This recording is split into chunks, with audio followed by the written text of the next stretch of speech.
வாங்கப்பா. நீங்க முதலா என்னுடைய வீடியோவ பார்க்குறீங்கன்னா, சப்ஸ்கிரைப் பண்ணி வச்சுக்கிங்க. அப்பதான் நான் போடுற வீடியோக்குள்ள நீங்க முழுசா பார்க்கலாம். வாங்க வீடியோக்குள்ள போயி பார்க்கலாம்.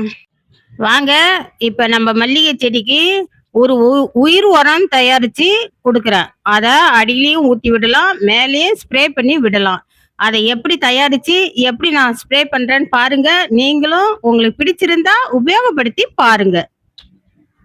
பழைய சாதம் நல்லா புளிச்சது. என்னன்னா புளிக்க வைக்கிறது அப்படின்னா, ஒரு நாள் புளிச்சாலே நம்மளுக்கு புளிச்சிடுது அப்படின்னு நம்ம சொல்லுவோம். அப்படி கிடையாது. 1 வாரம் புளிக்க வைக்கணும். நம்ம நல்லா புளிக்க வைக்கணும். பழைய சாதம், தயிரு, இதுல இருக்க புளிச்ச மாவு, இது எல்லாம் இதுல 1 வாரம் புளிக்க வச்சு எடுத்தாந்துருக்கேன். ஏன்னா நல்லா புளிச்சாதான் இந்த நுண்ணுயிர்கள் பெருகும் அதுல. நுண்ணுயிர் பெருகணும் அப்படின்னா, நம்ம வந்து நல்லா புளிக்க வைக்கணும்.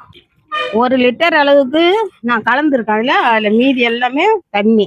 எந்த அளவுக்கு தண்ணியா இருக்குன்னு பாருங்க.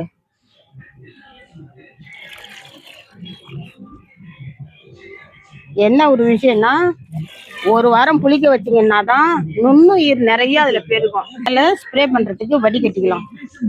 நல்லாவே இலைகள் தழிச்சு வளரும்.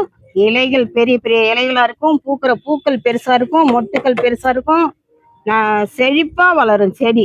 இந்த ஒரு உயிர் உரம் நம்ம வந்து அடிக்கடி கொடுத்துக்கிட்டு வந்தோமா, வாரம் ஒரு முறை கொடுத்துட்டு வந்தாலே நல்லா செடிகள் செழித்து வளரும். இதை இப்ப மேல ஸ்ப்ரே பண்ணி விட்டுட்டு எப்படி ஸ்ப்ரே பண்றேன்னு பாருங்க. ஏன்னா ஸ்ப்ரே பண்றது லேசா ஸ்ப்ரே பண்றது இல்ல, செடிகளுக்கு நல்லா குளிப்பாட்டி விடணும். மேல நிறைய இந்த உயிர் உரத்தை நான் சொன்ன மாதிரி நீங்க கலக்கி எடுத்தாந்து ஃபுல்லா செடிகளை நனைச்சி, இலைகள்லேருந்து கிளைகள்லேருந்து எல்லாத்தையும் நல்லா நனைச்சி விடுங்க.